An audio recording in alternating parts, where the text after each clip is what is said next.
Hi there, my name is Muhammad Haika bin Muhammad Said, a semester 2 student in Bachelor of Business in Human Resource Management. In this video, I'm going to share my self-reflection, the outcome from what I have learned throughout this course, managing organizational behavior, specifically focusing on how I've grown through the topic job attitude and satisfaction.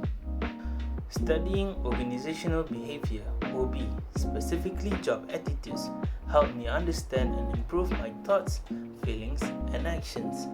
In OB, an attitude is fundamentally broken down into three components: cognitive, what you believe; affective, what you feel; and behavioral, what you do. My emotions and reactions are manageable attitudes that play a crucial role in shaping my academic, work, and personal outcomes. It helped me move my personal happiness and professional effectiveness out of the realm of chance and into the realm of measurable and manageable attitudes. I would characterize myself as being prone to negative self evaluation, CSE. Theory suggests that having low or negative CSE makes one less satisfied with their work. Being in a new and challenging environment naturally triggers my self-doubt. My work value centered on external rewards, which salary was seen as the main or only reason to stay in a demanding job. At the time, I still didn't fully understand how powerful intrinsic rewards can be in providing meaning and purpose. Before university, I took a part-time retail job to gain some money, knowledge, and experience. I noticed a peculiar pattern by the manager, an unfair practice where the manager showed favoritism among the staff, and I was one of the unfortunates. The manager's behavior in this retail job was a textbook example of poor organizational justice. Favoritism is a violation of fair distribution and respect. The strictness and hardest tasks made me feel stressed and hoping for the shift to end quickly. The treatment I received successfully created significant emotional labor for me. Learning about job attitudes fundamentally affected my perception towards work. High pay alone is unlikely to satisfy workers. While salary remains important for attracting talent, its motivational power is often short-lived. Job satisfaction is driven far more by the intrinsic nature of the work and supportive supervision. Intrinsic factors like having challenging, meaningful work and critically having a supportive supervisor. Overcoming my negative CSE required me to re-examine what I truly value.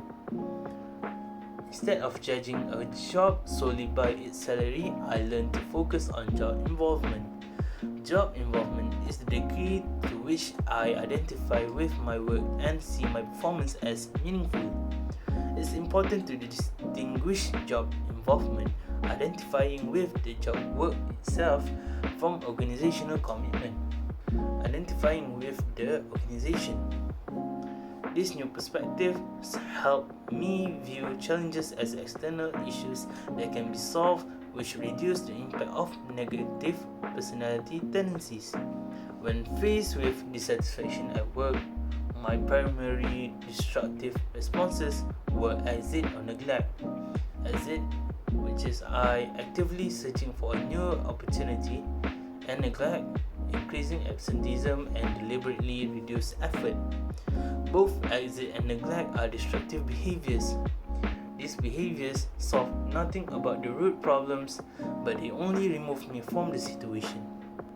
I shifted from reactive emotional responses to calculated, constructive actions.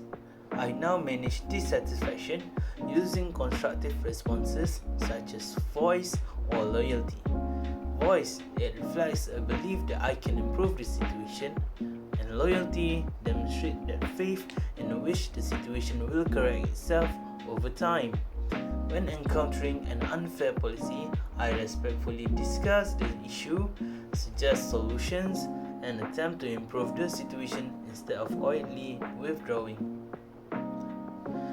This constructive approach is influenced by my understanding of cognitive dissonance. If I was unhappy but did nothing, I will feel internal conflict. Acting constructively allows me to align my behavior with a more positive, problem solving self perception. By choosing voice, I align my actions with my desire to be a positive, problem solving person, thereby resolving the dissonance and gaining a sense of control. This focus on constructive actions reduces the discomfort that comes from feeling unhappy yet remaining passive. My academic life is now my job, which I approach with a focus on high organizational commitment to my degree and employee engagement with my studies. I seek challenging courses and higher standards not for extrinsic reward, but because I crave intrinsic challenge and meaning. The dissatisfaction from my past job taught me exactly what not to value, which ironically made me an engaged student seeking intrinsic rewards in my academic. My motivation is rooted in identifying with the university's mission and my academic contributions matter, which align with the concept of perceived organizational support. The most important insight I gain is the research showing that job satisfaction is the strongest predictor of behavior. When I feel satisfied, I tend to respond constructively. However, when I feel unsatisfied or discomfort, I'm more prone to negative reactions such as neglect. This makes UBI a powerful tool for self-management. It requires ongoing reflection and pushing forward, continually assesses whether my values align with the demands of my role so that my work remains challenging, engaging, and meaningful. Thank you for taking the time to listen to my self-reflection video. This process has been incredibly eye-opening for me, and I appreciate the support of Dr. Shamsul Anas bin Qasim along the way. I am looking forward to apply this lesson to my future work.